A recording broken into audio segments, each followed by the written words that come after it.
Difficult है।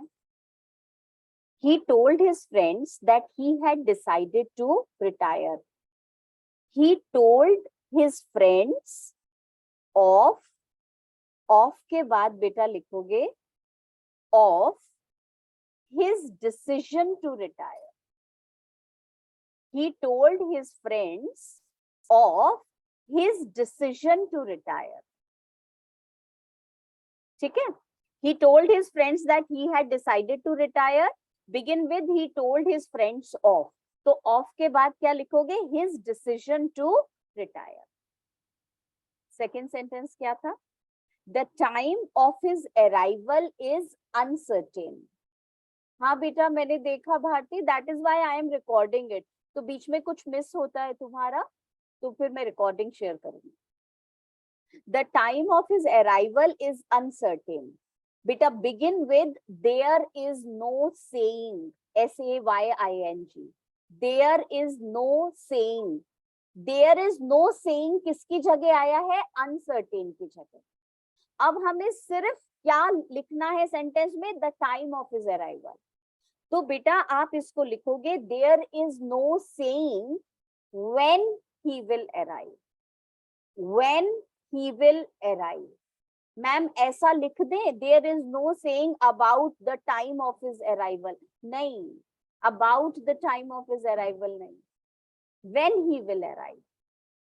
तो about का मतलब क्या होता है? चारों तरफ की बातें, पिन पॉइंट नहीं होता उसमें. तो बेटा हमें तो पिन पॉइंट करना है ना, किस समय आएगा ये नहीं पता, किस समय आएगा इसके बारे में नहीं पता, ये तो वैसे भी ग्रामेटिकली रॉन्ग है. तो हमने आंसर लिखा there is no saying when he will arrive. ठीक है. लास्ट सेंटेंस था बेटा no one knows when this old building was erected. No one knows when this old building was erected. Begin with no one knows how. तो कब ये building बनी है इसके बारे में किसी को नहीं पता. तो आप आंसर लिखोगे no one knows how long ago. How long ago this building was erected. No one knows when this building was erected. Begin with no one knows how this building erected, तो meaning change हो जाएगा. तो how long ago this building was erected. ठीक है. I know थोड़ा सा शुरू शुरू में लगेगा और एक आध दो बेटा इस बुक में है भी डिफिकल्ट वाले, बट इट्स ओके. आप जिसके आंसर्स तुम ठीक ठीक दोगे वो है phrasal verbs. Anshika if you do not watch dash he will harm you. क्या लिखा है बेटा? I'm out. हाँ ठीक है. वॉच आउट का मतलब careful. Aakriti the marks of blood were wiped dash by the accused. क्या लिखा है? Away. Wiped away. इसमें अवे आएगा, रिमूव कर दिए. ठीक है. Bharti we must try to wipe dash poverty from the country. इसमें हम लिखेंगे Out. Out, Out. क्योंकि इसका मतलब हो गया डिस्ट्रॉय करना, पूरी तरीके से खत्म कर देना है. और बेटा we were forced to wind dash the business, मतलब wind up the business on account of heavy loss. ठीक है. थोड़ा थोड़ा सा हम ट्रैक पे आ रहे हैं. अब Bharti what do you want me exactly बेटा? जिसमें ज्यादा प्रॉब्लम हो रही हो मैं वही स्टार्ट करवाऊंगी क्योंकि इन बच्चों के अभी अब एग्जाम्स खत्म हो गए हैं. So we have options. तुम सेल्वाटोर बोलोगी, मैं सेल्वाटोर स्टार्ट कराती हूँ. तुम गिफ्ट ऑफ इंडिया बोलना चाह रहे हो, स्पाइडर इन द फ्लाई बोलना चाह रहे हो. तो बेटा आप बता दो. Chinese statue, Tempest, what should I begin with that you think कि हाँ, क्योंकि सिलेबस तो कंप्लीट हो नहीं पाएगा बेटा तुम्हारा जब तक एग्जाम्स आए. Any chapter. Any chapter. Chinese statue. Chinese statue ही हुआ. Chinese statue. ठीक है. चाइनीज स्टैचू कर लो, ये इन बच्चियों ने भी नहीं करी हुई है.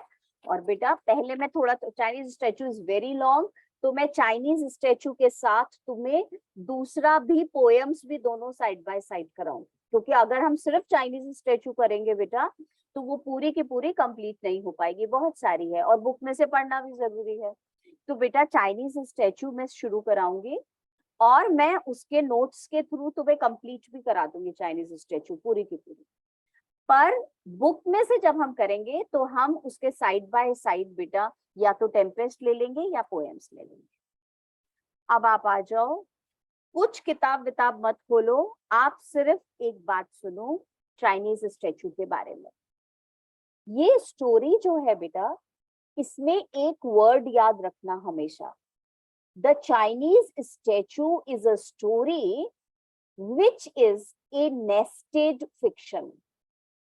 ये जो चाइनीज स्टैचू स्टोरी है, it is a story which is story into story, story के अंदर स्टोरी है। तो जो चाइनीज स्टैचू स्टोरी को हम बोलते हैं, हम इसको बोलते हैं ये नेस्टेड फिक्शन है। नेस्टेड फिक्शन का मतलब जैसे घोंसला होता है ना, ऊपर लेयर फिर अंदर लेयर फिर अंदर लेयर, वैसे ही ये कहानी है।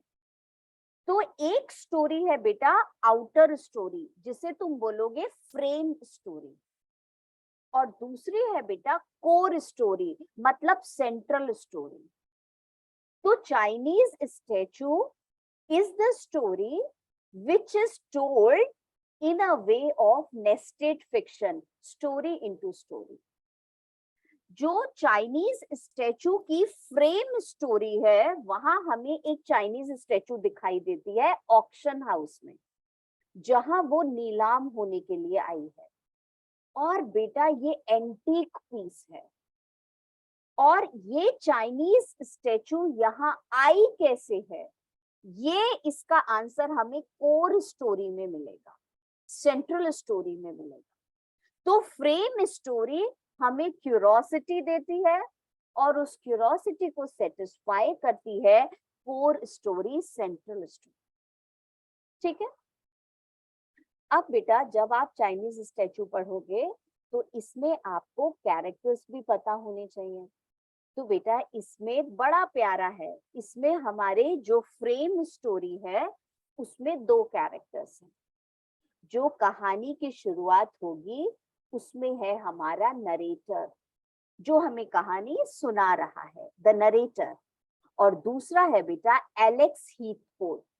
एलेक्स जो है वो एक यंग लड़का है, जिसको बेटा बहुत सारा पैसा वेस्ट कर दिया उसने, और उसने अपनी जो पुरानी एंसेस्ट्रल प्रॉपर्टी है उस सबको नुकसान में पहुंचा दिया। अब अपने घर की इज्जत को बचाने के लिए वो पुरानी एंटीक चाइनीज स्टैचू नीलाम कर रहा है, ताकि उसके सारे लोन वोन जो है वो खत्म हो जाए, जुए वुए में सब खत्म कर दिए। तो फ्रेम स्टोरी में आप दो कैरेक्टर्स पढ़ोगे, और बेटा जो कोर स्टोरी है उसमें आप फिर दो कैरेक्टर्स पढ़ोगे। एक कैरेक्टर है इसी एलेक्स हीथकोट के पढ़ दादाजी, ग्रेट ग्रैंडफादर। और बेटा ये जो दूसरा कैरेक्टर है वो है यूगली, और यूगली वो कैरेक्टर है जिसने ये चाइनीज स्टैचू अपने हाथों से बेटा जो है अलेक्जेंडर हीथकोट को दी थी। तो बेटा चार कैरेक्टर्स हमारी स्टोरी में है। जो पहली स्टोरी है उसमें हम नीलाम घर में जाएंगे जहां ऑक्शन हो रहा है, और बेटा कोर स्टोरी में हम एक गांव में जाएंगे जहां ये स्टैचू हमें मिलेगी, चाइना की। ठीक है। नेक्स्ट क्लास में बेटा इसको मैं रीड कराऊंगी।